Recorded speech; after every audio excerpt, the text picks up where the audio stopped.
In 2025, China shocked the world. Factory gates ran day and night. Cargo ships lined up across Chinese ports. And headlines declared an economic miracle. More than $1 trillion in exports in less than a year. The largest trade surplus ever recorded by any nation in history. To many observers, this looked like proof that China had defeated Western trade pressure. That tariffs had failed. That China's industrial machine was unstoppable. But history teaches us a dangerous lesson. The most impressive numbers often hide the most fragile systems.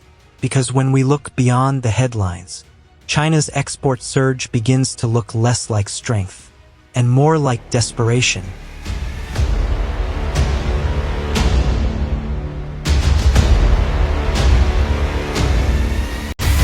For more than 4 decades, China's economic rise followed a clear formula: cheap labor. Massive state investment, export-driven growth. China became the factory of the world, producing electronics, machinery, vehicles, textiles, and consumer goods on an unimaginable scale. This model worked brilliantly when global demand was strong. Western consumers bought Chinese goods in massive volumes. Trade surpluses fueled infrastructure, technology, and military expansion. But this success came with a hidden cost. China did not build a consumption-driven economy. Household spending remained weak. Private businesses faced heavy state control. As a result, Chinese factories learned to survive only by exporting more every year.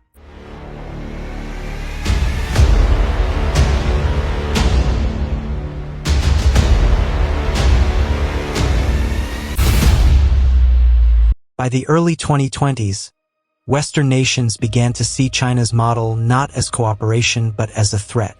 The United States accused China of unfair subsidies, intellectual property theft, and market manipulation. Europe warned that Chinese overproduction was destroying local industries. Even before Donald Trump's return to office, the Biden administration expanded export controls, tariffs, and restrictions. The impact was dramatic. By late 2025, U.S. imports from China had fallen nearly 30%. European imports also declined as new trade barriers took effect. Chinese electric vehicles faced especially harsh tariffs. French President Emmanuel Macron openly stated that Chinese trade practices endangered Europe's industrial future. For China, the message was clear. The West was closing its doors. Facing shrinking access to its richest markets, Beijing had 2 options. The first was structural reform: boost domestic consumption, empower private businesses, reduce dependence on exports. The second was faster and politically safer: redirect exports to new foreign markets. China chose the second path. Rather than rebalancing its economy, Beijing redirected the flood.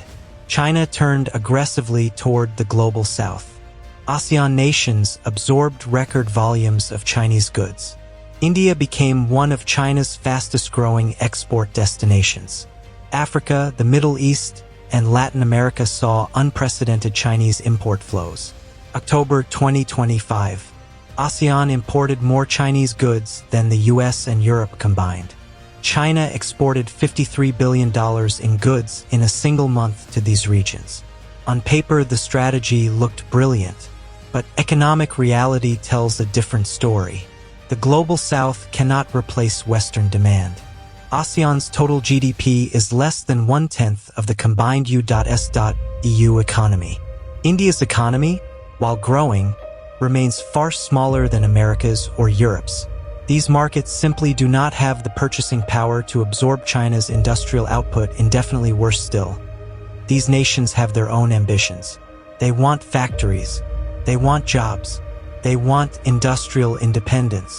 An endless flood of Chinese imports threatens to crush local production. And resistance has already begun. Mexico has approved new tariffs on Chinese goods. Indonesia has restricted direct Chinese sales.